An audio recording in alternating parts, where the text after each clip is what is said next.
Hey everybody. Square Enix announced new anti-harassment policies, and we definitely have to talk about them. There's a few things I'd like to point out. Some instances of dangerous things amidst some other things that are perfectly reasonable. I'll be showing some information from several articles from PC Gamer, CBR, Game Rant, and Hayes Madsen, who also wrote this lovely piece right here, which I covered in another video about how incredible Dragon Age Veilguard and its director are. Feel free to check out that video if you're looking for a laugh. But I'm not going to be focusing on Hayes Madsen today, otherwise this would be another headache of a video covering stupidity and lies. I'm simply going to focus on the Square Enix policies and on some important things regarding the way that these things are interpreted and covered by the media, because it's really important and directly relates to the policies themselves. In fact, this whole situation just goes to show how vitally important it is to have unbiased media covering stories with nothing but the truth, because in situations like these, the truth is so important to truly contextualize what a company's or a person's intentions truly are, and what truly happens or is currently happening in some situations. Because at the end of the day, this stuff here is mostly perfectly understandable. Most of what's listed here by Square Enix is not even new, and are things that they already had implemented before and taken action against in the past, which is why the announcement of this, plus the new additions, are so suspicious and absolutely deserve some scrutiny, because they look like bad signs of things to come. So let's get into it and have a look at what policies they listed. So first, let's just get through the list so that we can get to the actual issues and the meat of the video. Act of violence, violent behavior, abusive language, intimidation, coercion, duress, excessive pursuit, or reprimand. I got nothing to note on this. Obviously there's something to be said as to what is considered abusive language, but we'll get into that in a second. Point is, everything else here is just basic protection of your employees, so there are no issues there. Defamation or slander, on the other hand, is already something totally different, because it depends on what they would consider to be defamation or slander. For example, is it defamation or slander to point out that Corinne Bush had no idea what she was doing when she was handed the keys to a AAA RPG franchise after spending her previous years working on Sims games?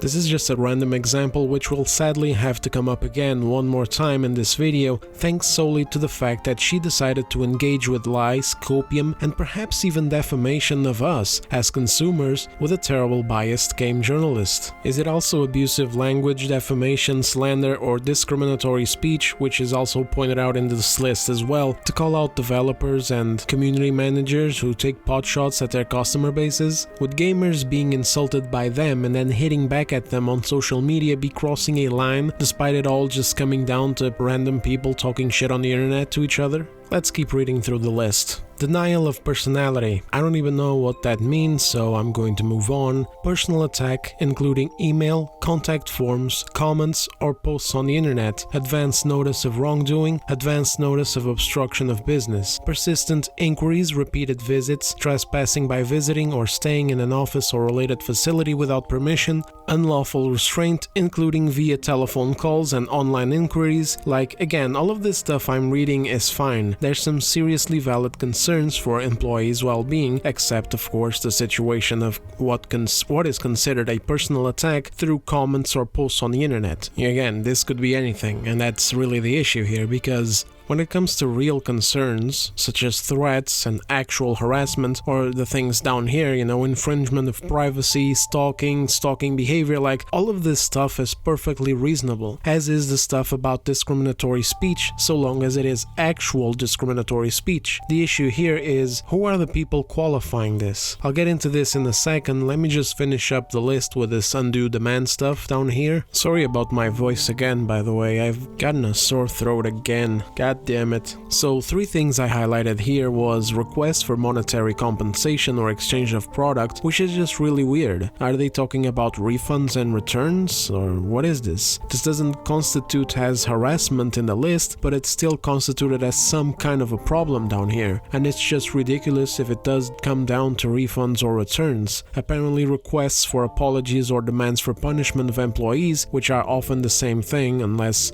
people are talking about firing someone for bad conduct are also considered bad, which is another weird thing, especially because we often see such terrible behaviors from developers online insulting loads of people by generalizing fan bases or generalizing criticism and insulting the people engaging in it. It's such a normal thing to be like, oh, this person should be fired, especially after seeing such unprofessional and harmful behavior. And by harmful, I mean harmful to the company, of course. Or for example, when talking about consultants like Sweet Baby Inc. who ruin characters and stories so carelessly, which now could be also constituted as a problem because this isn't just for Square Enix employees, but it's also for Square Enix partners. Is every person that ever criticized Sweet Baby Inc. in trouble? Are they in trouble if they criticize them again? Because when it comes to companies, these are one of the most criticizable ones, especially with their conduct online. The vast majority of people have a head on their shoulders and they would never engage in or condone actual harassment, violence, stalking, or threats to individual developers or actors, and this has always been in place. For example, take this instance right here. Going a few years back, it was revealed that Square Enix had received multiple threats of death against its staff in 2018, and one such threat over Square Enix's gacha mechanics led to an arrest in 2019. Square Enix also had to cancel a tournament back in 2019 due to similar threats to the aforementioned ones Nintendo recently faced. So yeah, like, protecting staff members from actual threats and actual problems is not new and has been enforced without issue or protest, even to the point of involving the police, which I don't even find surprising or shocking. If someone engages in actual criminal behavior, then that's what they deserve. This, however, is new, and the way that it words some of these things are very problematic and looks like an attempt to try and stop any kind of criticism, scrutiny, or request for accountability to happen under the threat of being banned, which is the number one thing that they got going on for them here, of course. They also mentioned lawsuits, but I don't think that they're stupid enough to go that far in these cases because in the eyes of the law, saying that someone is shit and does shit work is not classified as a hate speech. But more on this in a second. So the main thing here seems to me to be in regards to holding the power to get a customer's information in terms of what platforms they are active on and then banning them from being able to purchase new games or accessing their past purchases that belong to Square Enix. So let's get into the complications here, beyond of course the obvious one where a company pretty much takes something that you purchased and bans you from being able to use it, which is a whole other can of worms having to deal with digital licenses and whatnot. What I want to focus more on here today is the other side of it, which I genuinely hope to be totally wrong about. Like, it is my hope that Square Enix either better clarifies this, outright removes it, or never brings it up again by not engaging with it. Going back to what I was saying before, the issue here is who are the people in charge of judging what qualifies as abusive language? Is a simple F-bomb enough? What qualifies as defamation or slander? If someone says the game sucks, major dong, does it count? It's not an objective statement after all, and if Metacritic scores from media shills are anything to go by, then even garbage like Dustborn would be considered a good game in the eyes of whoever is in charge of qualifying what is slander and what is defamation. Same thing goes for discriminatory speech, for example. If someone misgenders some gender fluid fella who switches pronouns on the daily, is that enough to get someone in trouble? Is the statement that I just said also enough to get me in trouble because of my tone while talking about a gender fluid fella? There's a lot of problems that this kind of stuff can bring. Like, take this for example. The policy aims to dissuade irate customers from infringing on employees' rights to engage in their work with a sense of security. The games industry has sadly reached such a level of shady-ass behavior, disingenuousness and lunacy that I can't even just take that sentence as it is, because at surface level it's like, hell yeah, of course, workers deserve to feel safe and secure doing their work. All of us do. I may have my qualms with certain developers that I've criticized in the past and even certain groups like Sweet Baby Inc., but I would never wish physical harm on them. I just want them to stop pushing their ideologies onto the studios they weasel their way into. I just want these companies to listen to the market, you know? Listen to us, look at the money, and go back to trying to give players what they truly want. But that's it. I may speak with ire, I may match their fire with my own brand of fire, but I am not a fucking lunatic. So at surface level, I see this and my first thought is, any random worker deserves a level of safety at work. work. But when I say safety, I am talking about real shit. Like, I'm talking about actual safety from actual real threats, like threats of violence or worse, or actual actionable stuff like harassers, trespassers and stalkers. But some people in this industry, and let's just be honest here and call it like it is, because I only ever see this coming from extremely progressive people who have lost their minds to self-victimization, self-marginalization, etc. They're fucking nuts. And sometimes they say things that are absolutely crazy. So take for example what BioWare regards as safety in the workplace. Hell, it's from the article that I already covered, that I mentioned before, so I'll just roll the clip for you guys here. Game developers also need to feel safe in what they do, which ultimately means being able to see themselves reflected in their work. Oh my god, this is so f***ing embarrassing, dude. Oh my god, what the f*** are you talking about? Holy shit, this is the most embarrassing thing I ever read. How did this pass? How did this get approved? Why would Karine allow this garbage to be posted? It's just making everyone in this new BioWare team look like a f***ing pussy. I mean, what the hell are you on about? Feeling safe? What are you f***ing working at an oil rig or something? What are you f***ing fishing in the Arctic? What are you f***ing cleaning the windows on the Burj Khalifa? Huh? Well, what are you doing? Serving your country in a war zone or something? What's going on over at BioWare? You don't got security at the door? What's going on? Is the floor slippery or something? What is this? Where's the studio located at? Fucking Mordor? Do you see what I mean? Was that harsh? Maybe. Was it true? Absolutely. Was it actual harassment that violates anyone? Was it discriminatory language? Was it anything at all that threatens the actual safety of people going to work and doing their jobs and living their lives? Absolutely not. However, some people, they have literal delusions, and I am just not keen on playing into them. Sadly, many companies and institutions are, and so if it is up to them to qualify what is and isn't a threat to someone's safety, then I'm not going to trust them. And therein lies the problem with this policy, is that if it's adapted in this way where people will just be unable to criticize them or straight up call out their bullshit, because that's what that entire article was, under the threat of having their games that they already spent money on being blocked from access, then this is not only an unadvisable move for a company that wants to make money, but it's also abusive and anti-consumer. This would be a really stupid move even for Square Enix. I mean, just think about it from a sales perspective. At the end of the day, Square Enix is a big publisher. It's inevitable that they will release good games worthy of praise, such as Final Fantasy XVI, Final Fantasy Rebirth. I also enjoyed Final Fantasy XV, despite all the issues. However, it's also inevitable that they will release stinkers that get roasted to hell and back, like Forspoken and last year's Life is Strange Double Exposure. Stinkers that get worked on by unhinged narcissists in those consultant companies that keep making disparaging comments against gamers online. So then what happens if we criticize these bad games or talk smack about these bad consultants and get banned for it? At that point, they're just losing potential customers who would have been down to buy other games from other studios working under them that do actual good work.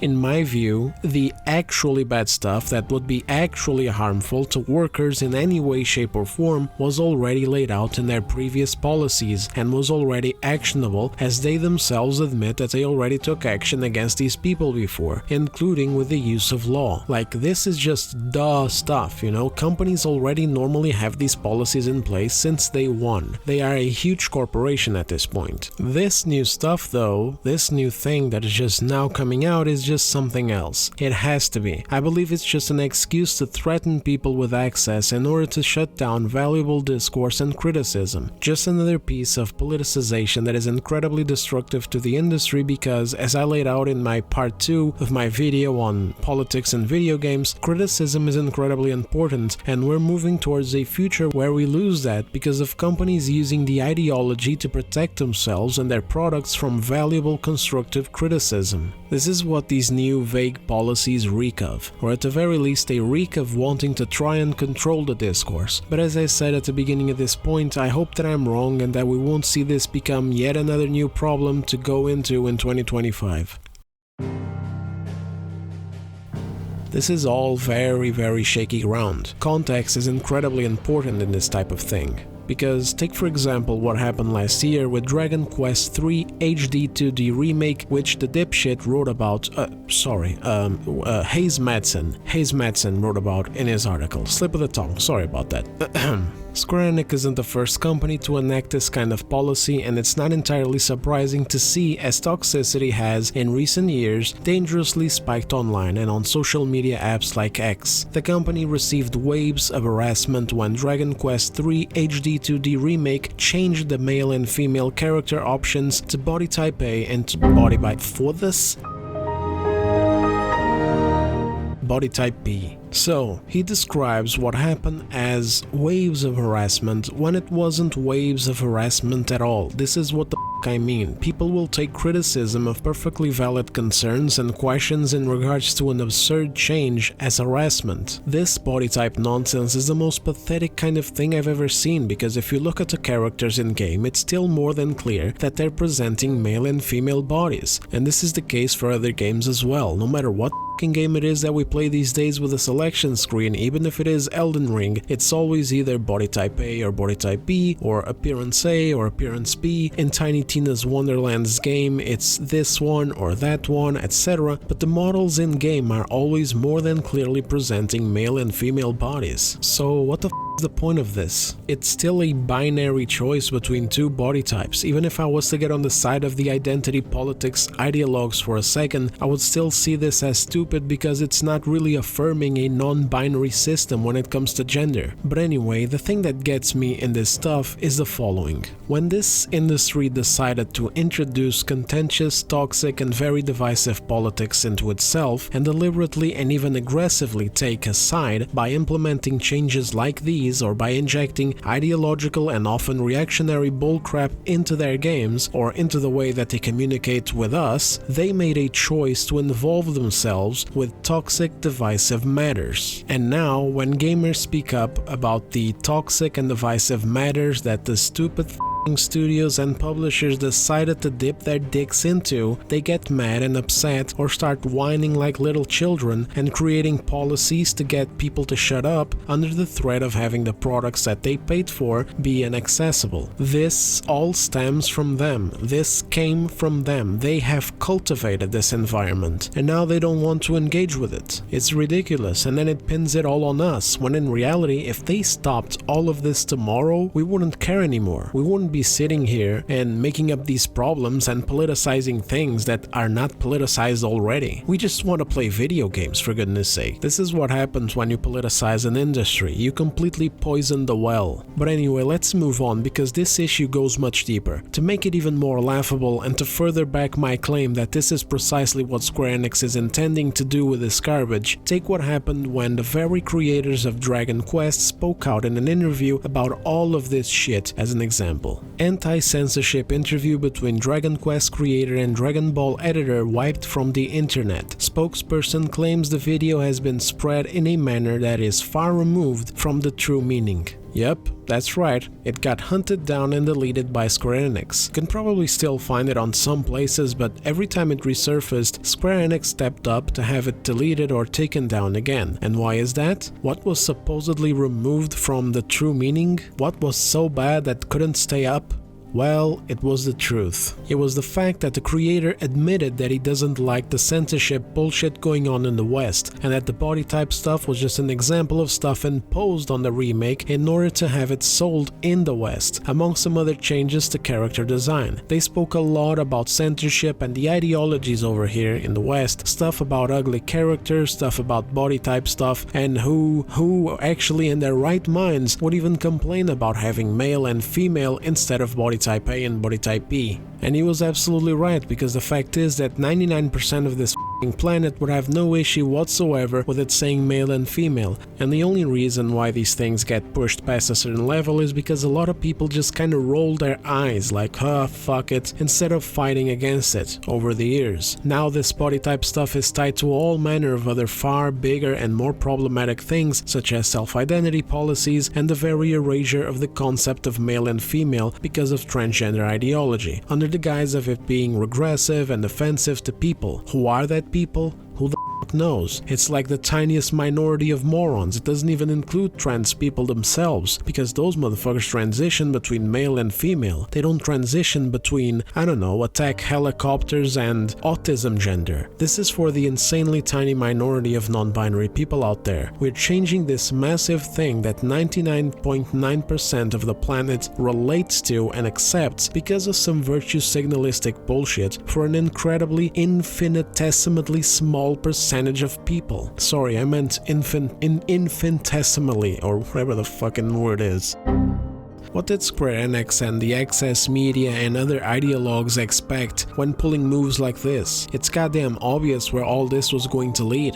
It's just that in the beginning, all they were getting was showered with love and positivity because the vast majority of normies were still asleep, and to them, it was like water under the bridge. It was stuff that didn't matter. Maybe it was even stuff that looked good because it was like a company trying to be progressive or something like that by being more acceptant in certain things that even some of them could agree with or at least regard in a live and let live sort of situation. Because at the end of the day, that's how the most of the planet is. It's live and let live. You know, do your thing and I'll do mine. And so when things like the body type stuff came up, it was like water under the bridge, like whatever, sure, it, I don't care, let me play my video game. But now these ideologies have gone so insanely far that people can't ignore things anymore. The water level has risen too much and now the bridge is getting flooded, so more and more people are reaching their limits and speaking out. And now Square Enix and other companies like it that went full headfirst into all of this and got so used to the showers of love and approval from woked out people and the darling media, they don't want to deal with the consequences of their very own actions, so they want to shut us down with threats and removal of access to our purchases.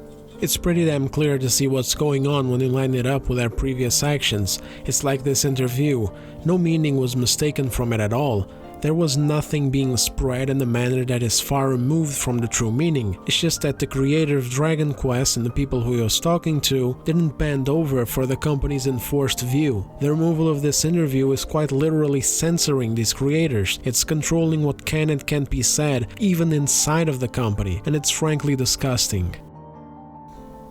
A really sad thing to realize while going through this is just how much games media has failed us and even the developers in this industry. Situations like these highlight just how important it is to have journalistic integrity, to be unbiased in their reporting, and to be untethered from any agendas. Because take this bit here from the article as an example. As noted in this Reddit thread, Square Enix has faced a significant level of abuse in the past as well. Final Fantasy writer Kazushige Nojima said in February 2024 that he felt afraid after facing insults and violent words from a supposed fan, and Final Fantasy XIV voice actor Sana Breyer said later in the year that she faced transphobic abuse, including misgendering, death and rape threats, doxing attempts, and threats against her family for her portrayal of Wook Lamat. And this stuff here is absolutely terrible to read and makes me feel genuinely sorry for these people, if this is true, of course, because that's the issue here. Game news media has been so incredibly biased and so incredibly delusional, so fucking toxic and agenda driven, that they have gone as far as to prove that they are not only willing to misrepresent the truth or tell only a version of events that they want us to hear, but are also willing to go full mask off and create lies from thin air to push whatever narrative they desperately want to push. And so this is why they are utterly untrustworthy when it comes not just to game reviews but also to news pieces like this. If a writer from Final Fantasy truly got harassed by some fan, I can understand the issue. It's still just one fan though, and it doesn't call for the policing of all criticism and comments towards the entire company. Same with Sana Breyer. Threats against her and her family and doxing attempts are absolutely disgusting behavior, but as I said in a previous point, this is the kind of stuff that has already existed since the internet became a thing. In fact, it used to be much worse before. Articles like this like to paint this as a new rising thing because it plays well into their general narrative of, ooh, toxic gamers of Gamergate 2. But the truth is that the internet has been much wilder and abrasive before. There are Call of Duty lobbies out there from the 2000s that would get some of these people jumping off of bridges in Minecraft.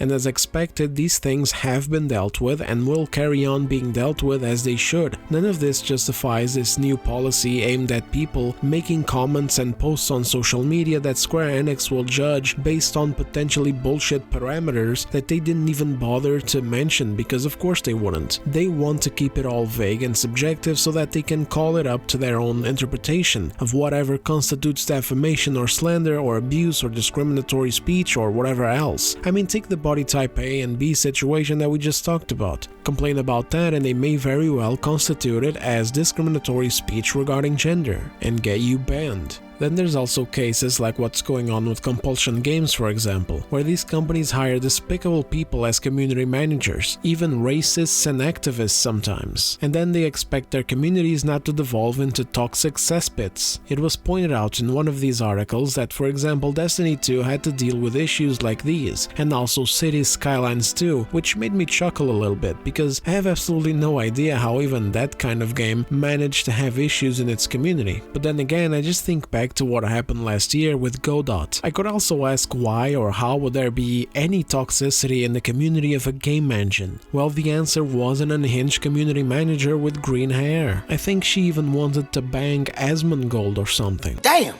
It's also no secret that even big hits like Helldivers 2 suffered from shitty community managers last year, and I actually have first-hand experience with a toxic community manager from Square Enix in the Life is Strange community who was actively inciting toxicity and infighting within the Life is Strange community back in 2017 or 2018, basically around the time that the prequel came out. And I have people who could corroborate this and even add more context and information to it that I kinda just forgot over the years. So like when I read stuff like this, I cannot assure you that what went down with Destiny 2 and Cities Skyline 2 was the same situation as Godot, Helldivers, Life is Strange and Compulsion Games, because I don't know about them personally, and obviously there are toxic people out there causing problems for others. But I'm also not going to blindly trust the information and take it as an example to pat all of these studios and community managers on the back of the head like, oh, you poor thing, and let them use this as a justification to put in these harmful policies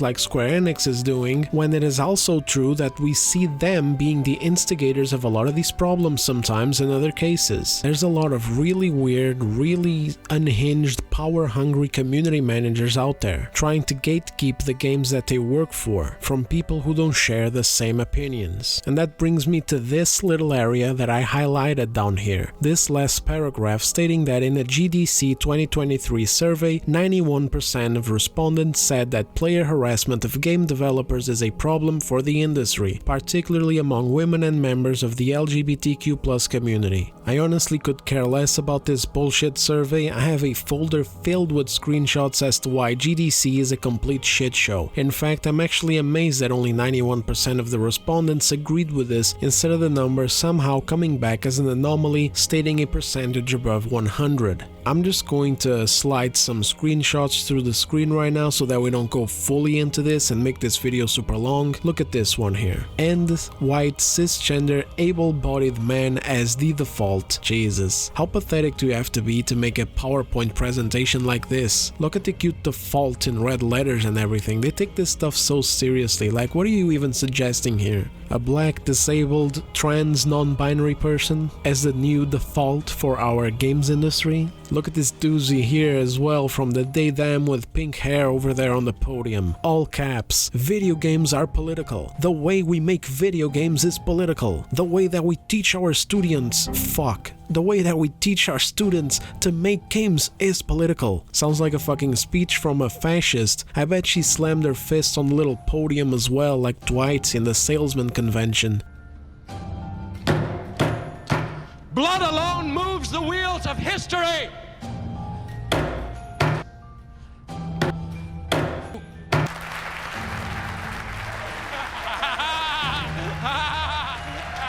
Then there's a load of these topics which were shown off by Packer Girl on X, and let me tell you, this is filled with heavily charged ideological garbage. It's everything we've seen in this past year in 2024 and much more, even including presentations from Kim Belair, the racist CEO of Sweet Baby Inc. I might cover this one of these days because it is important for you guys to not grow complacent. 2024 may have come across as a bit of a win, but this corruption is deeply embedded into the industry and we will not see the end of it anytime soon. If only we had trustworthy and unbiased media that, instead of further perpetuating the spread of this ideological nightmare through the industry, would have instead acted as a mediator of truth and reason between both parties. When it comes down to Square Enix and all of this nonsense, what they should do is protect their workers from actual threats, absolutely, but for everything else to do with criticism or commentary on the internet, even if it's words that hurt their fifis or stuff that they don't like to read, like someone calling them out on their bullshit, then there's already a tool for that both Square Enix and even every single individual developer and even actor can use: the block button. That's it from me on this one though. Thank you very much for watching, have yourselves a great day, and I will see you on the next one.